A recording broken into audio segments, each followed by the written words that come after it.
Tidak mungkin Arsin, duit dari mana Arsin membiayai? Lalu kita dibikin bodoh oleh Menteri KKP. Saya nggak ada di sini gitu. Seolah-olah semua itu diakui oleh Arsin dan siap bayar denda 48 juta rupiah. Ini juga statement yang tidak berdasar. Karena sebelumnya katanya denda per kilometer 18 juta. Ini ada 30,31 kilometer. Kok bisa ketemu 48 miliar dari mana? Kok ada pernyataan katanya Arsin siap membayar dari mana? Belakangan kuasa hukum Arsin membantah. Ini menteri berani berbohong di forum resmi DPR RI. Yang jadi tropical coastline itu bapak-bapak, mohon maaf saya kasih tahu.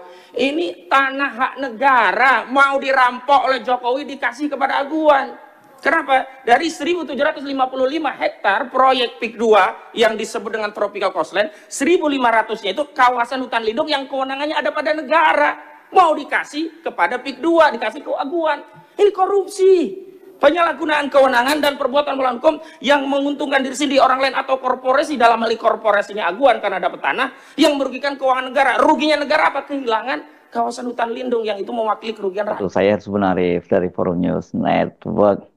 Permainan mantan Presiden Jokowi dengan oligarki, khususnya taipan pengembang besar Aguan, dibongkar habis di depan Komisi 2 DPR RI oleh pengacara Ahmad Khosinuddin. Dihadirkan dalam rapat kerja bersama sejumlah aktivis, kemudian warga Banten dan Kepala Kanwil Pertanahan Banten, Khosinuddin secara belak-belakan membongkar bagaimana modus para penguasa, mulai dari tingkat pusat sampai tingkat daerah itu bekerja sama dengan oligarki merampas tanah-tanah milik rakyat dan untuk dikuasai sepenuhnya dari para oligarki. Data-data yang dipaparkan oleh Khosinuddin sulit untuk dibantah karena dia terjun langsung mendampingi rakyat pantai utara Banten yang lahannya dirampas oleh pengembang Pantai Indah Kapuk II. Bahkan dalam beberapa kesempatan dan dia yang sering turun ke lapangan itu dia mengalami teror dan aksi kekerasan daripada preman-preman bayaran. Masalah pagar laut ini bukan ansih soal pagar laut dan ada sertifikat laut.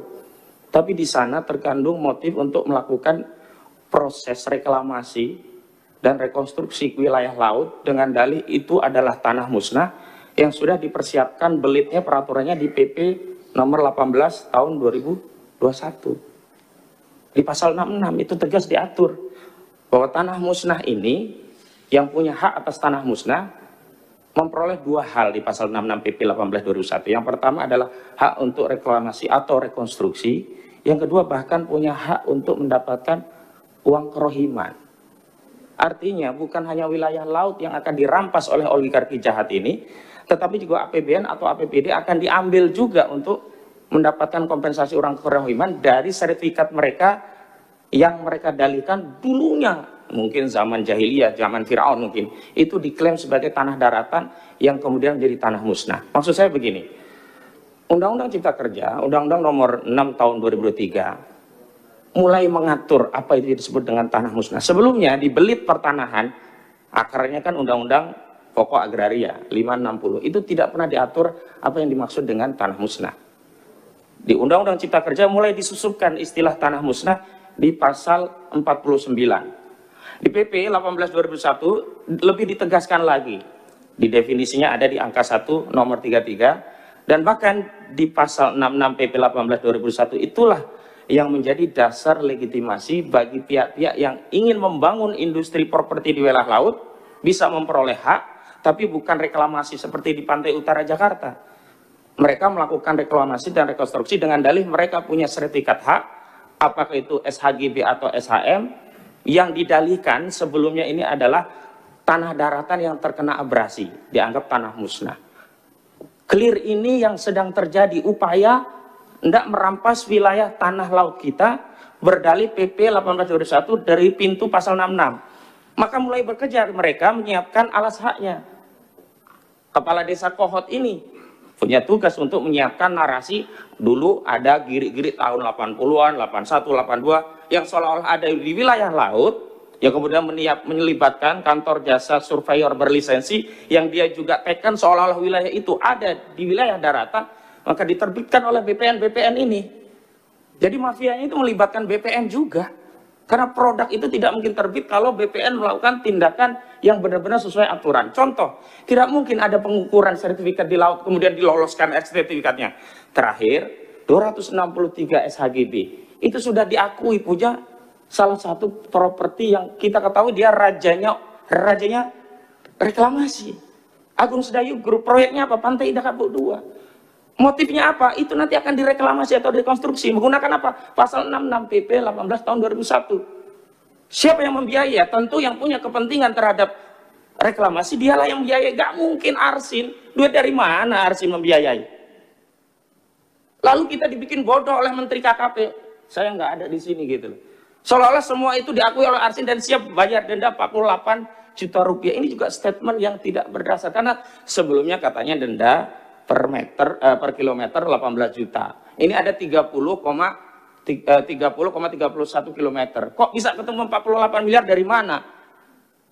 Kok ada pernyataan katanya Arsin siap membayar dari mana? Belakangan kuasa hukum Arsin membantah.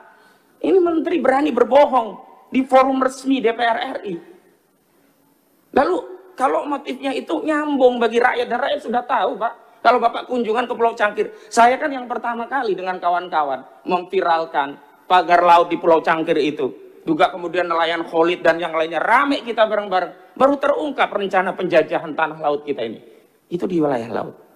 Dan mohon maaf, itu tadi bisa jadi karena pertimbangan DPR ketika membuat peraturan hanya berkutat kepada apakah ini dibutuhkan masyarakat, yang kedua apakah bertentangan atau tidak dengan undang-undang dasar, tapi tidak berpikir nanti akan diterjemahkan seperti apa oleh eksekutif, PP-nya nanti seperti apa. Ternyata PP itu merinci dengan sesuatu yang tidak pernah diatur dalam undang-undang. Nggak ada hak reklamasi yang diatur dalam undang-undangnya, tiba-tiba dimunculkan dalam PP-nya. Jahat sekali, ini oligarki sudah masuk ke relung-relung bernegara kita. Saya bicara atas nama negara, bukan hanya rakyat hari ini. Kalau hari ini kita diam, nggak tahu kita punya kedaulatan wilayah apa lagi. Itu untuk di wilayah laut. Sekarang di wilayah darat. Mumpung ada BPN dari Kabupaten Tangerang juga di tingkat provinsi. Kami menemukan data. Dan ini dari situs Bumi ATR. Data yang kami olah. Ada 3 orang nama. Engcun atau Gojali, kemudian Freddy, dan Henry. Punya tanah 9 juta hektar. 9 juta meter persegi atau 9.000 hektar. 900 hektar, mohon maaf, salah. Ya, 9 juta meter atau 900 hektar. Ini nggak mungkin bisa diloloskan kalau nggak terlibat pejabat bermain di dalamnya. Dan tanah-tanah inilah yang modus merampas tanah rakyat itu ya. Mereka main dengan BPN, terbitkan sertifikat itu diklaim oleh oligarki melalui sejumlah nama Alibaba yang dipakai ini, kemudian diterapkan kepada tanah rakyat. Tanah rakyat nanti dinego, mau jual murah nggak? Kalau nggak mau jual murah, bertarung di pengadilan, kalahlah di pengadilan. Semua ini sudah dikuasai. Apalagi rakyat yang tadinya belum punya sertifikat. Yang belum punya sertifikat baru kiri, nggak bisa ditingkatkan. Kenapa? Karena sudah diblok oleh BPN. NIB-nya, nomor induk bidangnya sudah diblok oleh BPN. Ini kenyataan yang terjadi. Selanjutnya, saya mau katakan, kasus ini bukan baru kemarin, Pak. Sejak 2017, kami hadirkan saksinya. Ada di belakang itu Ibu Tin Soehartini. Tanya dirampas habis, sekarang sudah jadi PIK 2. Kemudian ada Kamakana, ada juga Charlie Chandra. Mohon maaf, isunya ini bukan anti etnis tertentu. Bahkan korbannya pun ada yang dari etnis Tionghoa. Ini tidak mungkin terjadi kalau tidak ada suatu kejahatan yang sifatnya terstruktur, sistematis, dan masif dilegitimasi oleh peraturan dan perundang-undangan. Ngeri ya kalau menyimak ini tadi ya, permainan mereka yang dipaparkan oleh Khosinuddin. Semua pejabat negara itu terlibat mulai dari tingkat atas sampai tingkat bawah, dan kemudian ketika misalnya mulai terbongkar, mulai disoal oleh para aktivis, oleh para rakyat yang bangkit melawan, mereka tiba-tiba menjadi bodoh atau pura-pura bodoh atau bahkan bisu ya, nggak buka suara sama sekali. Nah, ini curigai mereka sudah banyak makan uang para pengembang ini kelihatannya. Keserakahan para pengembang itu tidak hanya di darat dan laut, tapi bahkan sampai sungai-sungai milik negara itu juga mereka sertifikatkan. Dan anehnya kok ini juga bisa terbit gitu loh sertifikatnya. Bapak-bapak kan hari ini baru tahunya yang timbul sertifikat itu hanya di atas laut. Faktanya, Bapak cek di aplikasi Bumi ATR atau ATR BPN, di sungai-sungai sudah diterbitkan sertifikat oleh mereka. Jadi mau dikuasai semuanya, laut dikuasai, sungai dikuasai, darat dirampas. Kenapa kami konsisten menggunakan terminologi merampas tanah rakyat? Kenapa? Definisi merampas adalah mengambil tanah dari pemiliknya tanpa keridhaan. Baik karena harganya murah, tidak dibayar harga, apalagi dengan intimidasi dan sebagainya. Bapak coba ke Kronjo. Tanah di Kronjo itu ada yang dibayar berapa? Rp30.000 per meter. Ada yang Rp50.000. Itu pun belum dibayar semua. Ada seorang petani di Kronjo sedang menunggu panen sawahnya. Tiba-tiba datang tanah urukan menumbun tanah sawah tadi. Ini dekat dengan sungai yang sebelumnya sudah diuruk. Kalau sekarang sudah dinormalisasi, namanya Sungai Kalimalang. 20 meter lebarnya, 3 km diuruk. Karena rame inilah alhamdulillah dinormalisasi. Tapi di dekat situ juga ada sawah menjelang panen, tidak ditanya pemiliknya, langsung diuruk. Kebingungan ini. Akhirnya apa? Mereka tanya ke kepala desa. Di kepala desa dijembatani, akhirnya dinego biar menerima 50 juta. Artinya kepala desa terlibat semua. BPN terlibat, kepala desa terlibat, DPRD dan Pemda terlibat dalam apa? Proses pembentukan RT RW-nya, rencana tata ruang dan wilayah. Walau belakangan rencana detail tata ruangnya belum ditindaklanjuti karena ketahuan semuanya. Apa dasar mereka? Rencana tata ruang di wilayah itu menyebabkan apa? BPN bisa menerbitkan sertifikat di wilayah laut, seolah-olah itu kawasannya menjadi kawasan industri. Dan ini disebutkan juga oleh direktur dari Agung Sedayu Group, Nono Sampono. Dan dia berdalih, oh itu kan dulu tanah terkena abrasi. Bohong nih Pak, gak ada tanah abrasi di Tangerang. Kalau mau saya kasih garis besarnya, tanah abrasi itu mungkin terjadi di pantai selatan, karena angin kita arahnya ke Australia. Kalau pantai utara, bukan abrasi, malah terjadi sedimentasi, karena ada material dari laut yang dibawa ke daratan. Makanya Wahyu Sakti Tenggono udah bilang, motif pagar laut itu adalah untuk mengumpulkan sedimentasi. Pertanyaannya, dia sudah tahu itu motifnya. Lalu dari mana dia bisa bicara itu? Kalau terjadi sedimentasi, untuk apa? Untuk kolam penangkaran buaya? Nggak mungkin. Itu tadi, ini dalam rangka untuk membangun kawasan industri properti. Aguan ini sudah pernah gagal di Jakarta. Mau dia coba sekarang di wilayah Banten dan semua wilayah lainnya sudah ada. Dan mohon maaf Pak, kalau diperhatikan kenapa ada fenomena sertifikat di atas laut, itu semuanya rata-rata setelah tahun 2021 mereka memanfaatkan PP 1821 pasal 66 karena mereka ingin mendapatkan hak untuk melakukan reklamasi atau rekonstruksi berdalih tanah mereka menjadi tanah musnah. Bapak pimpinan yang saya hormati, juga anggota dewan yang terhormat, saya ingin fokus juga kepada apa sih peran kita sesuai dengan fungsi yang melekat pada kita, termasuk kewenangan kita. Kalau dari kami Pak, kami sudah sampaikan memang kami menggugat. Ada 9 entitas yang kami gugat. 1 sampai 8 sebagai tergugat, 1 sebagai turut tergugat. Turut tergugatnya adalah Kementerian Keuangan. Untuk apa? Bukan untuk kami gugat untuk membayar negara kepada kami, bukan. Untuk menerima hasil gugatan kami agar dibayar kepada negara karena kerugian ini dialami oleh seluruh rakyat, agar diterima melalui Kementerian Keuangan.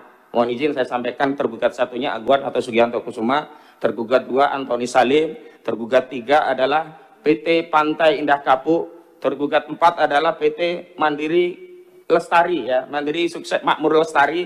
Kemudian ada tergugat berikutnya ada Jokowi, ada Erlangga Hartarto, ada tadi yang disebutkan dari Abdesi, Surtawijaya, dan Maskota. Saya menjadi saksi, ada pos Abdesi di Kecamatan Kronjo, dekat tikungan yang di sana ada patung ikan dan udang. Belok kiri sedikit, disitulah. Sebelumnya waktu saya dengan kawan-kawan dari LBH Muhammadiyah belum hadir di situ, itu masih terpampang plakatnya. Tapi ketika rekan Gufroni dari LBH Muhammadiyah membuat video di depan kantor Abdesi itu, sekarang udah dihilangkan. Saya bilang kepada saudara Gufroni, laporkan saja itu obstruction of justice, itu menghilangkan barang bukti keterlibatan Abdesi dalam perampasan tanah rakyat. Karena itu, agar kita bisa berbagi juga dengan yang lainnya, satu hal yang ingin saya sampaikan juga bahwa PP ini Pak, Januari 2026 akan menihilkan hak rakyat, di mana bukti-bukti kepemilikan rakyat tanah adat yang selama ini sudah menjadi pegangan mereka seperti Giri, Kikitir, Kohir, dan seterusnya, itu tidak akan diakui. Nanti oligarki ini kalau mau ngerampas tanah lebih mudah, dia cukup main dengan BPN. Sekarang saja yang PP ini belum berlaku, per Januari masih diakui Giri, masih boleh untuk peningkatan hak untuk menjadi SHM atau SHGB. Itu saja sudah banyak yang dirampas dengan modus menimpakan, di overlap. Produk BPN ini di overlap punya rakyat. BPN kemudian ngepro kepada oligarki. Makanya kemarin nggak benar itu Pak, katanya sudah diberi sanksi tegas. Itu yang diberi sanksi tegas udah pensiun. Salah satunya kepala BPN kabupaten itu. Dari mana orang pensiun diberi sanksi tegas dan diturunkan dari jabatannya? Jabatan apa? Kok kita semua sekarang dibodoh-bodohi begini Pak? Kita mau bernegara seperti apa kita ini? Apakah kita akan membiarkan negara ini dikuasai oleh swasta? Apakah, nah tadi negara, kita itu entitas negara loh Pak. Kok kalah dengan swasta? Sebagai contoh, di Lemo, desa itu ada apartemen tinggi. Kepala desanya nggak tahu siapa warga desanya. Ketika masuk mau data nggak boleh. Jadi di PIK itu seperti ada entitas terpisah dari Negara Kesatuan Republik Indonesia. Maka mohon maaf jangan tersinggung kalau saya berulang kali mengatakan jangan-jangan ada Negara Kesatuan Republik Aguan. Maksudnya itu. Sampai hari ini pun Kapolri coba nanti dipanggil. Kenapa sampai hari ini tidak ada satu patah kata pun dari Kapolri bicara tentang PIK 2? Apakah kemudian negara ini sudah segitunya gitu loh? Dan mohon maaf, ini yang saya ingin sampaikan. 3 hari yang lalu saya kunjungan ke Kesultanan Banten bernama sejumlah purnawaran TNI. Ada Laksamana Slamet Subianto Purnawirawan, ada Pak Samsu Jalal Purnawirawan, juga ada Pak Sunarko Purnawirawan, Maijen sama Laksamana. Kami menerima keluhan dari Banten. Apa coba sekarang narasi yang berkembang di wilayah Banten? Kami rakyat Banten dulu bergabung karena percaya NKRI ini akan mengelola tanah kami dan memberikan kesejahteraan kami. Sebagaimana amanat pasal 33 ayat 3 Undang-Undang Dasar 1945. Bumi, air, udara, serta kekayaan yang terkandung di dalamnya dikelola oleh negara dan digunakan untuk sebesar-besarnya kemakmuran rakyat. Tapi apalah cur hari ini kami saksikan bahwa bumi, air, udara, apa yang terkandung. Jadi ketika suasana ruangan itu tensinya panas ya, karena memang paparan dari Hosnudin tadi membuat yang nonton pun ikut panas ya. Tiba-tiba mic-nya sempat mati. Ini sempat heboh sebentar tadi, muncul kecurigaan karena mematikan mic ini ya, mic ya, bukan mic ya, mematikan mic itu adalah modus lama DPR untuk ini biasanya dilakukan untuk membungkam anggota yang kritis, untuk membungkam misalnya interupsi ya.